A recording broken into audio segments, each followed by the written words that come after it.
During spring, weather conditions on Corrib are forever changing, not just from day to day, but frequently several times during the day. These changing conditions dictate which form of fishing is best. Bright sunny days with a moderate to strong breeze are difficult days for the top-of-the-water fishermen. Fish must find the surface an awkward place to locate their food, and probably feed more readily at depth. In calm, sunny conditions, fish seem to be able to spot the fly more easily and can be tempted by your fly pattern on or near the surface.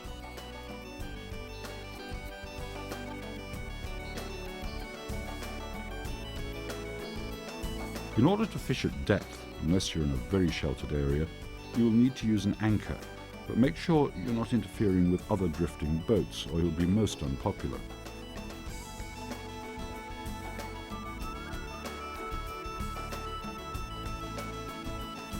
When fishing from a drifting boat, it's necessary to retrieve line that bit quicker to compensate for the forward movement of the boat. Judging the precise rate of retrieve to suit the fly pattern you're using is vital for success.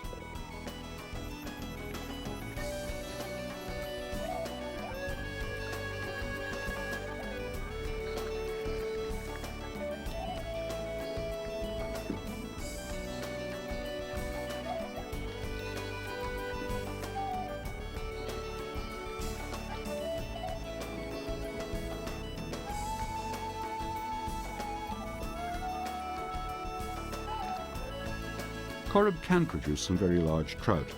However, these are not normally encountered by the fly angler. A 10-pound trout on the fly would be a fish of a lifetime, and a 5-pound fish would be considered a very good fish indeed.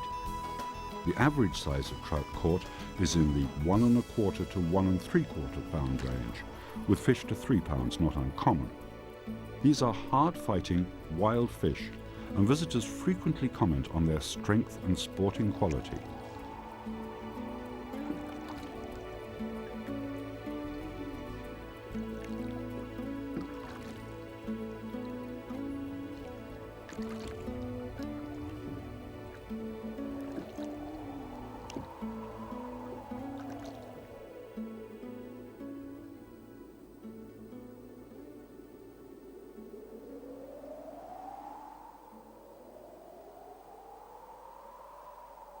This one is an emerger, but it's a dry emerger. This is the fly which has come out of the case, the pupil case, and is resting on top of the water. So here I've got a size 12 lightweight hook this time, black tying thread, and the first thing to do is to tie in a very fine silver rib. It's just very fine silver wire.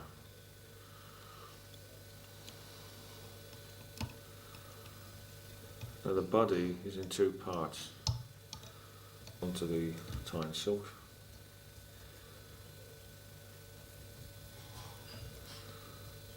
Don't need too much of this.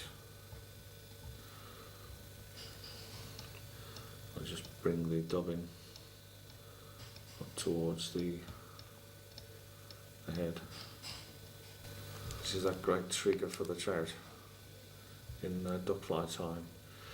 Because as the insect emerges from the pupil case, it blows blood into its wings, and just momentarily, just for a few seconds, the wings glow like a reddy, orangey beech leaf colour.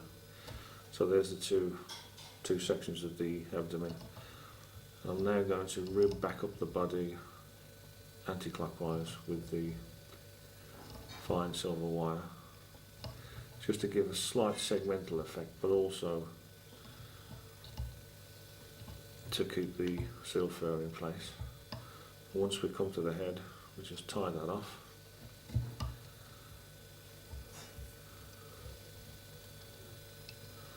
And as with the last emerger pattern, we are going to put in 2 wingtips. These are the tips of blue dun cock. Tie those in back along the body, just about to the bend of the hook.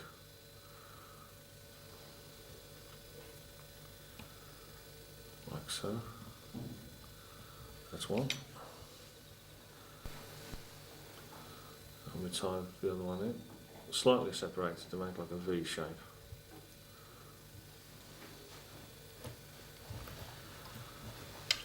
Just trim the excess off. And in front of that, we put in a light red game cock hackle. Any red game will do. Doesn't have to be, as long as it's cock, so that it stands up in the water.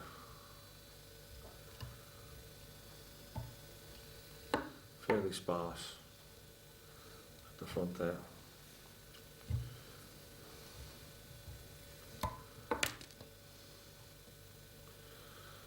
And lastly, we just finish off with a nice neat head, varnish. There's our dry emerger. These gulls are feeding on emerging duckfly.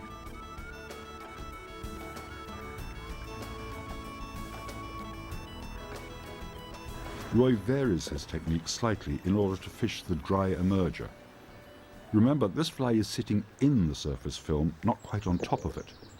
A fly fish take with confidence. The fly is moved slowly in order to attract the trout's attention. Retrieved too fast, they're spooked. Retrieved too slowly, it may be ignored. He spotted a rising fish close to his fly. Even though it was going away, he's deliberately left the fly, moving it slightly in the hope that the fish will turn.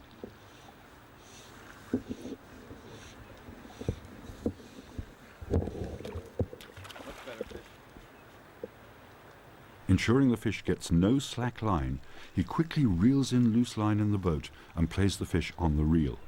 He's deliberately chosen the calmer water in the shelter of an island, as it's nearly impossible to present the dry emerger properly in rough conditions.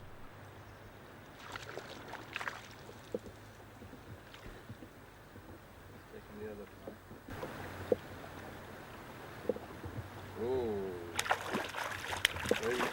very nasty antics that.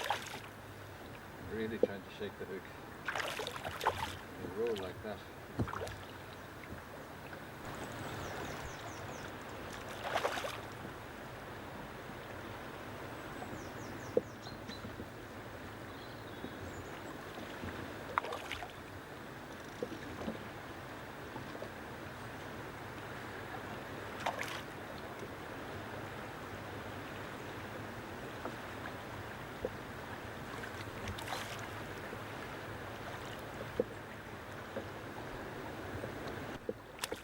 Such strong fighters. These Corrib trout never give up without a scrap, and in such superb condition.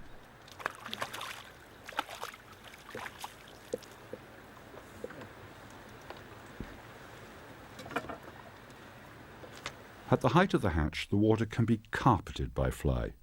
Emergers, adults, egg-laying females, all may be present. But which are the trout feeding on? Well, now we know. That fish came to a fly right on top, a dry fly. And there's another taking a dry fly. These are quite splashy takes, characteristic of the trout feeding on egg-laying females. These trout can be very specific, ignoring Roy's emerger, taking the dry fly in preference. The egg-laying female is a very active fly, going in circles in all sorts of directions. It must drive the trout crazy. There's a grey duster, which is a very, very old fly. We use it here on Corrib to imitate the egg-laying females, which come out very often of a night time, sometimes during the day. And this time we're using a size 12 lightweight hook for a dry fly, and this time brown tying silk. And what I'm doing first is just laying a bed of silk down the body. And the body was the grey fur from a rabbit or a hare, but you can also use grey seal's fur. But here I'm using a synthetic material. This is polypropylene. It's just easy to dub on. It glistens slightly and it stays up well in the water. become quite so waterlogged as easy as the others. But essentially, any grey fur material will do. So that's the body material dubbed onto the tie and silk. Now I'm going to just wind this up the body to make a fairly bulky body. No ribbing, not necessary with this fly. They're so easy to tie up, very versatile. And we finish off with a fairly large badger cock hackle at the head.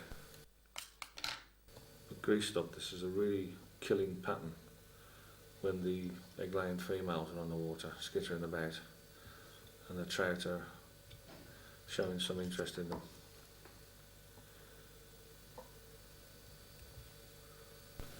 I'll probably put 2 hackles on this fly, give it some extra buoyancy.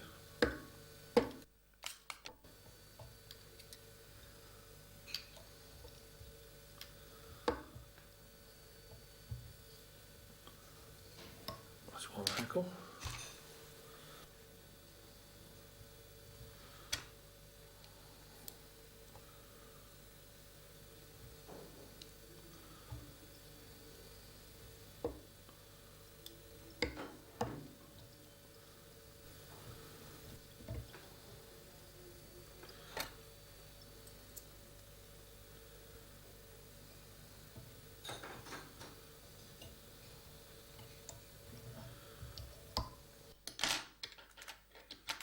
We have the grey duster, very simple, very versatile fly. Killing pattern, particularly when the egg-laying females are on the water.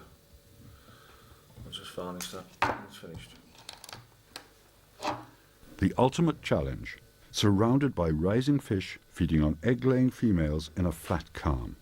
These fish are extraordinarily difficult to catch. How do you present a dry fly which moves in circles, in crystal clear water, where fish are so easily spooked? The angler needs the assistance of a ripple or fading light to fool these trout.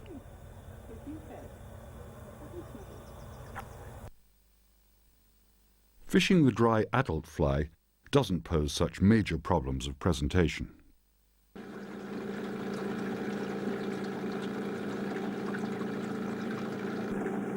next fly is a black hopper.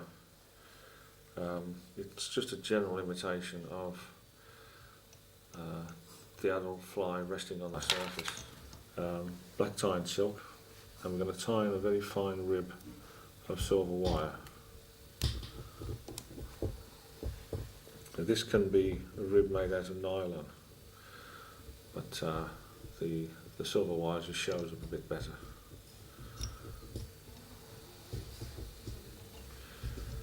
And we're going to make a body out of black dyed goose herl or swan herl.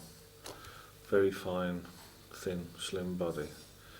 Can be seal's fur, black dyed, but this seems to produce a thinner body.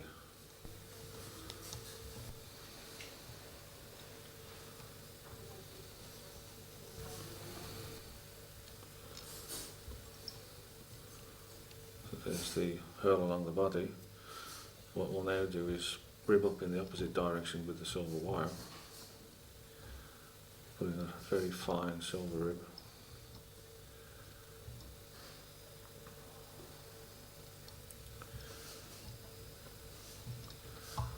Tie that off. Now this pattern is peculiar in that it has legs trailing out the back. And what we're doing, hence the name hopper. Now this is cock pheasant tail fibres, 2 knotted together once. Now this is the natural cock pheasant tail. You can use pheasant tail that's dyed black. And the idea is that we tie these along the side of the body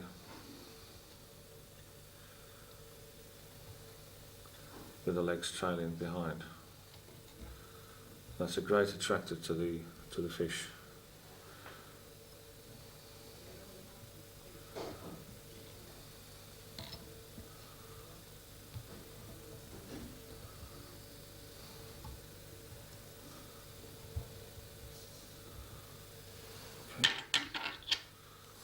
And the last thing to do is to tie in a black hackle at the head, black cock hackle.